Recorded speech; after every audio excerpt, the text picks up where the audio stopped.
नहीं, लालू परिवार के अंदर कोई खटपट नहीं है। ये जो है ये सब सत्ता पक्ष के तरफ से एक मनगढ़ंत जो है कहानी रची जा रही है। चिराग पासवान में और जीतन राम मांझी में तो खुद नूरा कुश्ती अभी चल रही है कि सबसे बड़ा हनुमान कौन है, सीएम का फेस कौन बनाता है। इस लोकतंत्र में जनता बनाती है। आदरणीय लालू प्रसाद यादव ने सामाजिक संघर्ष से कभी समझौता नहीं किया। अभी आपको तमाम ऐसी चीजें दिखेंगी जो उपेक्षित होंगे एनडीए में, वो हमारे खेमे में आते हुए नजर आएंगे। ये जो है ये सब सत्ता पक्ष के तरफ से एक मनगढ़ंत जो है कहानी रची जा रही है। हम में कहीं कोई मतलब परेशानी की बात नहीं है, इफ बट वाला कोई मामला नहीं है। अगर मामला है तो वो सत्ता पक्ष में है। अगर अनुशासन के ऊपर पार्टी का जो संविधान है उससे ऊपर कोई व्यक्ति नहीं हो सकता, और देश में एक उदाहरण बना। नमस्कार, आप देख रहे हैं मंथन टुडे। मैं हूं आपके साथ अंशु गोस्वामी। आज हमारे मंथन टुडे की स्टूडियो में मौजूद है आरजेडी प्रवक्ता आरजू खान। बहुत बहुत स्वागत है सर आपका। बहुत बहुत शुक्रिया। और अजरा हमारी सहयोगी हैं, आपका भी स्वागत है आरजू खान जी। 2025 विधानसभा चुनाव को लेकर आरजेडी किन किन रणनीतियों पे काम कर रही है? देखिए, हम डेटा बेस्ड बात करने की कोशिश कर रहे हैं। बिहार की जो सत्ता पक्ष है उसके साथ ये इधर उधर की बातें नहीं चलेगी। बिहार में जो ई श्रम पोर्टल पे 3 करोड़ लोग जो श्रमिक जो मजदूर हैं 2 वक्त की रोजी रोटी के लिए, वो जाते हैं दूसरे प्रदेश में अपनी जीवन व्यवस्था को जीने के लिए, जबकि उसकी संख्या जो है वो लगभग 5 करोड़ है। हम उसकी बात करेंगे कि इतना ज़्यादा 20 सालों के एनडीए समर्थित सरकार में भी पलायन आज तक क्यों है, जो कि 3 करोड़ से 5 करोड़ है। नेशनल हेल्थ सर्वे की रिपोर्ट आती है और वो बताती है कि देश में जितने भी राज्य हैं, अगर सबसे ज़्यादा एनेमिक खून की कमी अगर किसी राज्य की महिलाओं का है तो वो बिहार प्रदेश है। तो ये हम जानना चाहते हैं कि बिहार की महिलाएं कुपोषण का शिकार क्यों है। तीसरी बात, जो सबसे ज्यादा बिजली दर यूनिट पूरे गरीब राज्य है बिहार प्रदेश, लेकिन सबसे ज्यादा गरीब प्रदेश राज्य होने के बाद भी बिजली यूनिट सबसे महंगी अगर कहीं है तो वो है बिहार प्रदेश की। उस पे हम बात करेंगे। हम बात करेंगे नीति आयोग की रिपोर्ट की, जो वो ये बताता है कि प्रति व्यक्ति आय पूरे राज्य में देश में जितने भी राज्य हैं उसमें सबसे कम अगर प्रति व्यक्ति अगर आय है तो वो बिहार प्रदेश वासियों की है। हम इस पे सवाल उठा रहे हैं सरकार से। बताइए, लालू परिवार में खटपट चल रही है, इसके बारे में? नहीं, लालू परिवार के अंदर कोई खटपट नहीं है। ये जो है ये सब सत्ता पक्ष के तरफ से एक मनगढ़ंत जो है कहानी रची जा रही है। किसी के मतलब व्यक्तिगत जीवन के अंदर कोई जाकर राजनीतिक लाभ लेना चाहता है तो उसका नाम है भारतीय जनता पार्टी, जनता दल यूनाइटेड। इससे ज्यादा मैं इस पे क्या कह सकता हूँ। तेज प्रताप यादव का मामला सामने आया है। देखिए, उन्होंने लिखा कि हमारे सामाजिक संघर्ष को ऐसी चीजें, जब आप राजनीतिक जीवन में है तो आपका जीवन निजी नहीं होता है, और अगर इस तरीके की बार बार अगर आप कोई काम करते हैं तो वो आपके सामाजिक संघर्ष को कमजोर करता है। और उन्होंने आदरणीय लालू प्रसाद यादव ने सामाजिक संघर्ष से कभी समझौता नहीं किया। इसकी वजह से उन्होंने कहा कि इनको तमाम लोग, अब मैं बैक में अगर जाऊं तो आपको याद दिलाता हूं कि आदरणीय लालू प्रसाद यादव के जो दोनों साले थे उनको निष्कासित किया गया और परिवार से भी निष्कासित कर दिया गया, और आज तक उनसे आदरणीय लालू प्रसाद यादव ने कोई रिश्ता नहीं रखा। और जो भी अनुशासन के खिलाफ रहता है, अनुशासन के अगर मर्यादा को लांघता है, चाहे वो कोई भी कार्यकर्ता हो, तो राष्ट्रीय जनता दल जो है उसको पार्टी से बाहर करती है। तो ये इन्होंने तो एक उदाहरण पेश किया ना देश पर, पूरे देश में। थोड़ा सा सुन लीजिए।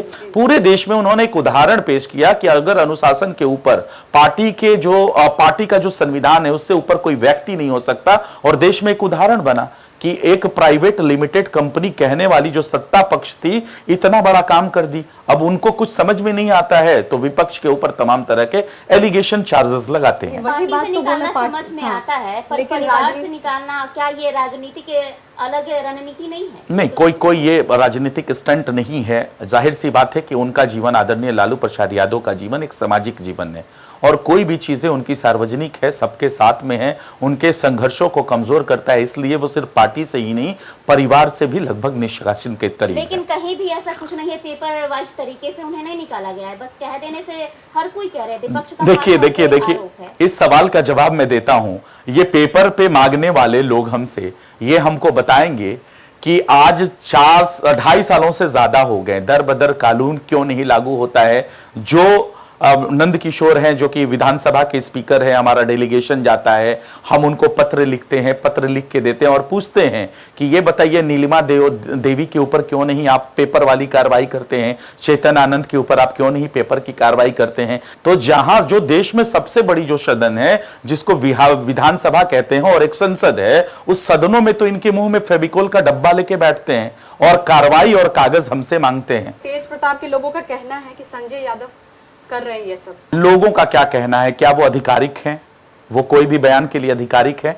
कोई भी बयान आधिकारिक वही दे सकता है, या तो पार्टी के राष्ट्रीय अध्यक्ष, लीडर ऑफ अपोजिशन, या फिर आधिकारिक प्रवक्ता। ये किसी को कह देना और एक सूत्र के तरीके से बता देना, इसमें सच्चाई नहीं नजर आती है। तो क्या लग रहा है अनुष्का यादव ने खुद ये सब किया है? क्योंकि एक चैट लीक हुआ है अनुष्का यादव का। देखिए, मैं इस पे मैं बार आपको इंगित कर रहा हूं उसके ऊपर कि ये कोई के व्यक्तिगत जीवन के ऊपर मैं नहीं जाना चाहता हूं। मैं एक पार्टी का आधिकारिक प्रवक्ता हूं और मेरा काम यही है कि पार्टी के सिद्धांत, पार्टी के नियम, पार्टी के नीतियों पे मैं बात करूं।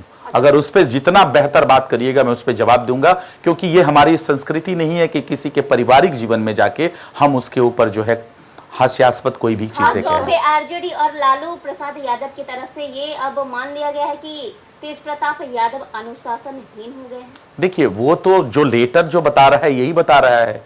अब उस लेटर्स के अलावा मुझे कुछ कहने की जरूरत नहीं है, जो कि देश के सामने उदाहरण बन गया है। और देश में सामाजिक संघर्ष को मजबूत करने वाले पुरोधा आदरणीय लालू प्रसाद यादव ने ये चीज करके दिखाया और इसकी वजह से सत्ता पक्ष में खलबली है। अब उनको कुछ नहीं दिख रहा है तो वो किसी के पारिवारिक जीवन में घुसकर राजनीतिक लाभ लेने की, फायदा लेने की कोशिश कर रहे हैं। ये राजनीतिक मामला तो है ही, लेकिन अब निजी नहीं रहा, ये सार्वजनिक हो गया।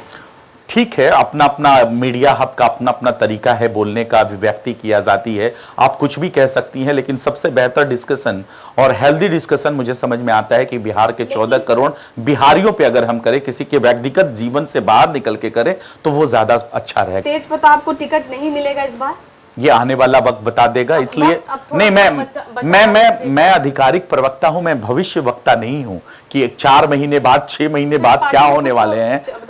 कुछ तो ऐसा होगा ना, पता तो जो भी होगा वो आपके टीवी स्क्रीन पे चलेगा, आप और पूरे देश जो है, पूरे देश के लोग, प्रदेश के लोग वो देखेंगे। मैं इतना ही बस इस पे कह सकता हूं कि मैं भविष्य वक्ता नहीं हूं। जो चीजें आज घटित है आप उस पे सवाल कर सकती, मैं उसका जवाब दे सकता हूं। लेकिन यही अभी आने वाले समय में तो दिख रहा है कि तेज प्रताप यादव जिस तरीके से दरकिनार कर दिए गए, तो तेजस्वी यादव सीएम होंगे, आरजेडी के वो चेहरे बनेंगे। देखिए, आप ऐसा ही मामला आप उठा रही हैं।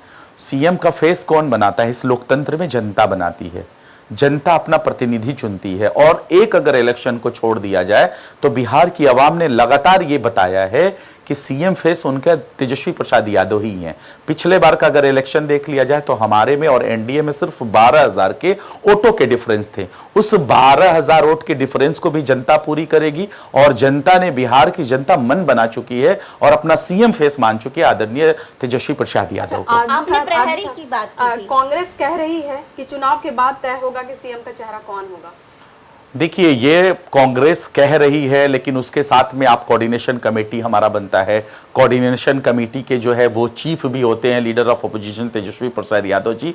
तो आप चाहती हैं कि एकाएक सारी चीजें जो हमारे गठबंधन के लोग हैं वो कह दें, जबकि हम ऑन गोइंग प्रोसेस है, एक एक चल रहे हैं। अभी हमारा परसों जो है महागठबंधन का हमने प्रेस कॉन्फ्रेंस भी किया था, उससे पहले भी जो है leader of opposition Tejashwi Prasad Yadav के साथ महागठबंधन की बैठक हुई थी। तो ऑन गोइंग प्रोसेस है, हम में कहीं कोई मतलब परेशानी की बात नहीं है, इफ बट वाला कोई मामला नहीं है। अगर मामला है तो वो सत्ता पक्ष में है, जो कि जीतन राम मांझी खुद उठ के आते हैं, कहते हैं कि मैं औकात बता दूंगा, हमें उपेक्षित किया गया।